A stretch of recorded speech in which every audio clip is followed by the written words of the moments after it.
Today, we are seeing another response because his death has served as a flashpoint and set off calls for justice nationwide. This is the second day of protests in Denver. We have a live look from Sky 9, and you can see the protesters making their way through the city. They showed up at noon today. We also have a live look at the protesters at the intersection at 14th and Broadway. They have been standing and chanting while officers line up nearby. Police say for the most part, they have been keeping them out of the intersection, and they have been peaceful. They have been carrying signs saying, "I can't breathe," the message that is shared across the country from George Floyd, the last words that he was heard to say. We have seen at least one person be detained and walked away from the protest by officers. Traffic, though, is still moving through the area.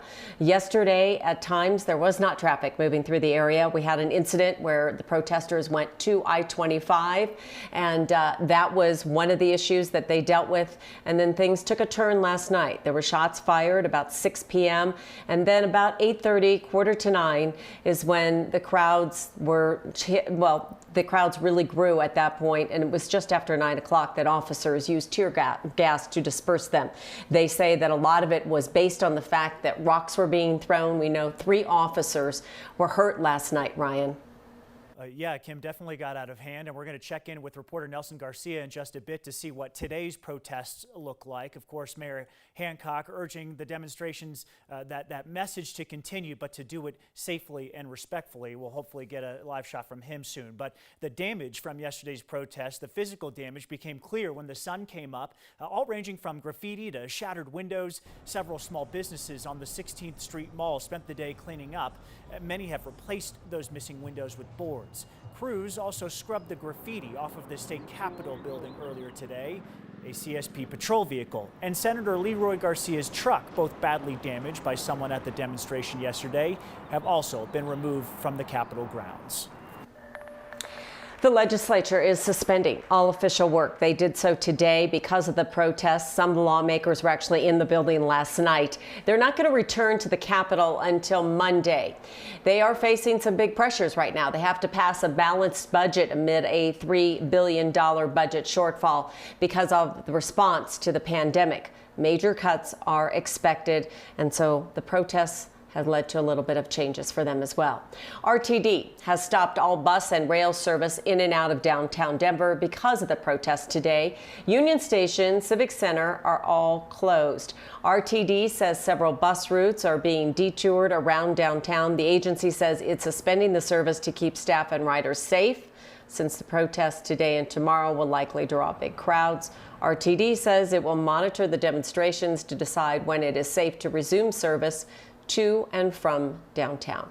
All right, Kim, let's get to 9 News reporter Nelson Garcia, who has been watching everything unfold today. He joins us live from the state capitol. Nelson, protests got out of hand last night with police officers getting injured and, of course, protesters receiving all of that tear gas and pepper spray. What are you seeing there today? Same kind of thing?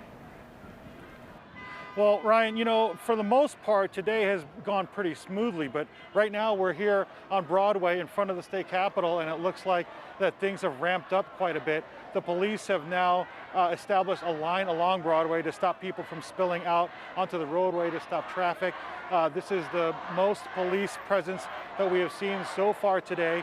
As Kim mentioned earlier, it looked like they did make an arrest. They had put someone on the ground and detain that person. Up until that point, Denver police say they had not made any arrests as people were demonstrating in front of the Capitol and as people were marching around downtown, including the 16th Street Mall.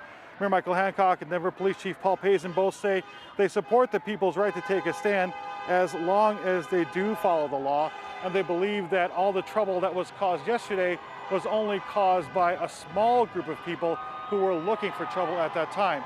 So cars continue to drive by. There is the crowd of people, maybe several hundred people across the street from us, that are there face to face with police officers.